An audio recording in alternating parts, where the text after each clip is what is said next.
Yang kedua adalah pengantar sekolah ramah lingkungan. Nah, kita sepakat bersama sekolah itu menjadi bagian proses, Bapak Ibu.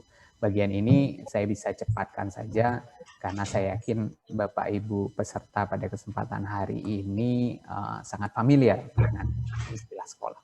Sekolah sangat tergantung pastinya dengan individu anak, orang tua, keluarga, lingkungan tempat tinggal, fasilitas, motivasi, gitu ya. Finansial juga tidak menutup kemungkinan sekarang orang akan berbicara ada uang, ada kualitas lah, kira-kira begitu ya.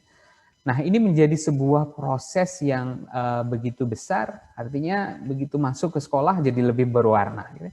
Walaupun memang sangat ditentukan oleh individu si anak juga, sarpras yang ada, komite sekolah, kurikulum yang mumpuni ya, guru apalagi menentukan semuanya ya, inovasi yang ada, penanaman nilai dan seterusnya. Jadi harapannya kita bisa mewujudkan sesuatu hal yang baik dari proses belajar mengajar. Bagian ini saya skip saja, artinya sekolah itu tempat belajar mengajar. Ya. Tapi kalau kita sisipkan ada lingkungan di sana, artinya ada perilaku-perilaku belajar mengajarnya yang kita berpedoman agar lingkungan kita menjadi lebih baik. Kira-kira ada mindset lingkungan yang kita arahkan semua aktivitas belajar mengajarnya dalam rangka mendidik generasi kita yang mengutamakan nilai-nilai lingkungan.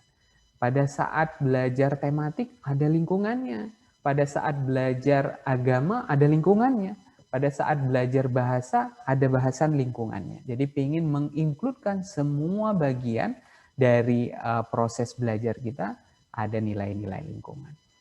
Bagaimana sekolah ramah lingkungan? Apakah harus di tengah hutan, Bapak Ibu ya? Dengan pepohonan, tanpa transportasi dan seterusnya yang sangat asri, benar-benar alam. Gitu. Walaupun sekarang banyak label sekolah alam. Gitu. Apakah memang harus kembali ke alam? Padahal sangat mungkin sekarang sekolah itu berada di pinggir jalan, penuh dengan bangunan, penuh dengan transportasi, kemacetan, dan seterusnya, yang tidak bisa kita hindari. Berarti apa? Tugasnya kita adalah mulai beradaptasi terhadap perubahan lingkungan yang ada. Karena tidak mungkin kondisi penuh dengan pepohonan terus-menerus, sifatnya menjadi hutan terus-menerus, tidak mungkin. Jadi tetap harus berubah. Nah, salah satu perubahannya harus kita sikapi dengan cara yang baik, agar perubahan tersebut tidak mengganggu aktivitas sekolah kita. Nah, harapannya kalau komunitas sekolah ini terlibat dalam sistem pengelolaan lingkungan, pasti apa? Ikut terlibat dalam hemat air, akan hemat sampah, akan hemat energi, hemat sumber daya pastinya, dan ujung-ujungnya pasti ngomongin uang kan, UUD kan? Ujung-ujungnya akan hemat biaya.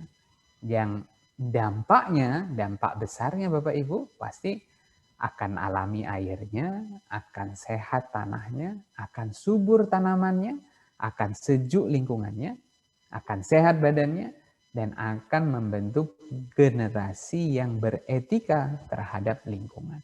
Paling tidak anak-anak sekarang, anak-anak didik kita bisa nggak ya kalau makan permen masih mau naruh bungkus permennya di kantongnya masing-masing sebelum dia menemukan tempat sampah. Tanpa harus buang sembarangan. Nggak apa-apa lah, cuma satu bungkus permen saja. Nah, kalau bayangkan kalau seluruh orang bilang satu bungkus permen, ya kita akan merasa persoalan lingkungan menjadi sangat sederhana sekali, padahal dampaknya begitu besar, Bapak Ibu. Nah, manfaatnya pasti merubah perilaku warga sekolah untuk melakukan budaya pelestarian lingkungan. Meningkatkan efisiensi ya Bapak Ibu ya, penghematan sumber dana karena efisiensi tadi. Harapannya kondisi belajar mengajar juga lebih nyaman, lebih kondusif. Oh, sekolahnya jadi hijau banget, jadi penghijauan di mana-mana, drainasenya bagus, ada keran daur ulang air wudhu mungkin ya, ada kolam budidaya ikan, ada tempat tanaman obat keluarga dan seterusnya. Jadi menciptakan suasana yang kondusif dan pasti menciptakan kondisi kebersamaan. Jadi artinya sekolah ramah lingkungan itu bukan punya guru saja. Ini Bapak Ibu gurunya yang buat program, Bapak Ibu gurunya yang menjalankan, Bapak Ibu gurunya yang semuanya. tapi kita harus melibatkan orang tua, warga di sekitar sekolah, dan terlebih si anaknya. Jadi menciptakan kondisi kebersamaan yang lebih dan dapat menghindari berbagai macam resiko. Nah, harapannya juga menjadikan tempat pembelajaran bagi generasi muda yang peduli lingkungan, kira-kira begitu. Nah, harapannya apa? Sekolah yang efisien dan cerdas ini pendekatannya bukan hanya sebatas mempersoalkan limbah dan selalu menjadi masalah, ya, seperti yang pembukaan saya tadi ya. Namun menjadikan solusi limbah itu menjadi sebuah peluang. Jadi pemikirannya adalah zero waste conception, kira-kira begitu. Kemudian pemanfaatan air secara bijak. Harapannya sudah tidak ada lagi run off yang terbuang begitu saja, tapi semuanya bisa dimanfaatkan, diresapkan ke tanah, dimanfaatkan, didaur ulang lagi dan seterusnya. Kemudian penggunaan energi dengan memanfaatkan sumber daya alam dan pengetahuan yang dimilikinya, renewable atau kita sebut sebagai green energy.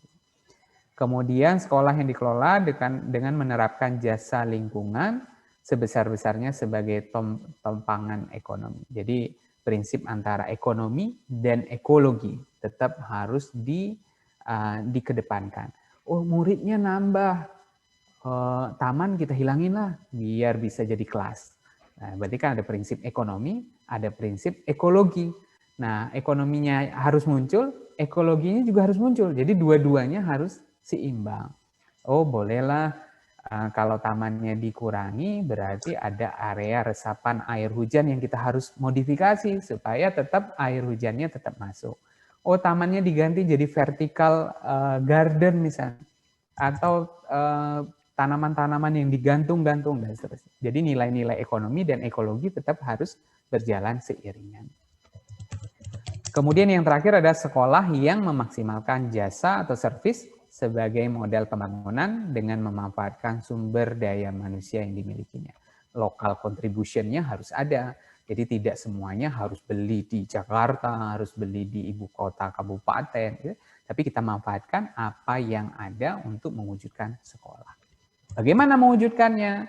Bapak Ibu mulai dari menjaga kebersihan, sanitasi, drainase, melakukan penanaman, pemeliharaan pohon, artinya tidak hanya ditanam, tapi dipelihara ya, bukan hanya penanaman 1000 pohon saja, tapi yang tinggal hanya 1 pohon ya, tapi melakukan juga pemeliharaan. Kemudian melakukan penghematan, konservasi energi, kemudian mengelola sampah, mengelola air dan air limbah, dan adanya inovasi terkait pengelolaan lingkungan hidup. Jadi Bapak Ibu mulai berpikir inovasi apa ya yang kita bisa terapkan untuk pengolahan sampah, inovasi untuk pengolahan air limbah, inovasi untuk penanaman pohon, hemat energi, dan seterusnya.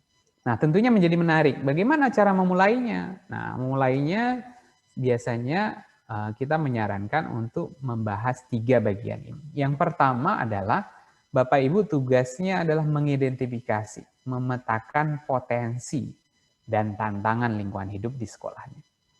Jadi ada apa? Jadi ini berdasarkan kondisi real di lapangan. Bahwa program yang nanti akan dibuat memang kita butuhkan. Bukan karena program buat-buatan. Jadi memang dibutuhkan karena memang kondisinya seperti itu. Kemudian yang kedua adalah setelah kita identifikasi, memetakan potensi, yang berikutnya adalah mengevaluasi. Mengevaluasi kinerja pengolahan lingkungan existing yang ada di sekolah. Oh, sudah ada septic tank di sekolah saya, gitu ya. Tapi selama ini nggak pernah dikuras, nggak pernah dicek. Gitu ya. Oh, sudah ada jaringan perpipaan air bersih, ya. Tapi selama ini ya tinggal bayar saja di PDAM. Tidak pernah dicek apakah bocor, apakah kerannya ada yang rusak atau tidak. Gitu. Jadi mengevaluasi kinerja yang ada. Oh, sudah ada di sekolah saya di dekat lampu, saklar lampu, saya tulis di situ jika tidak digunakan lampu silakan untuk dimatikan. Gitu. Tapi seberapa besar efektivitasnya? Baru setelah mengevaluasi hal tersebut, Bapak Ibu bisa menyusun rencana aksi pengolahan lingkungan hidup di sekolah. Bagaimana kira-kira lebih detail? Saya akan hemat energi, hemat air, didetailkan. Rencana aksi bisa jangka pendek, jangka menengah, maupun jangka panjang selama misalnya 4 tahun ya. Yang kemudian nanti dilaksanakan, dipantau, dan evaluasi. Berarti butuh tim Bapak Ibu, butuh tim yang memang tugasnya untuk memantau, melaksanakan. Kalau melaksanakan sih bareng-bareng ya, memantau dan mengevaluasi. Nah, kira-kira gambaran tentang sekolah ramah lingkungan hidup seperti itu Bapak Ibu. Jadi tidak perlu dibayangkan yang sulit-sulit. Oh harus ada biaya yang besar. Tidak. Yang penting semangat, yang penting komitmen, dan ada SDM yang melakukan. Masalah biaya belakangan aja. Bisa nanti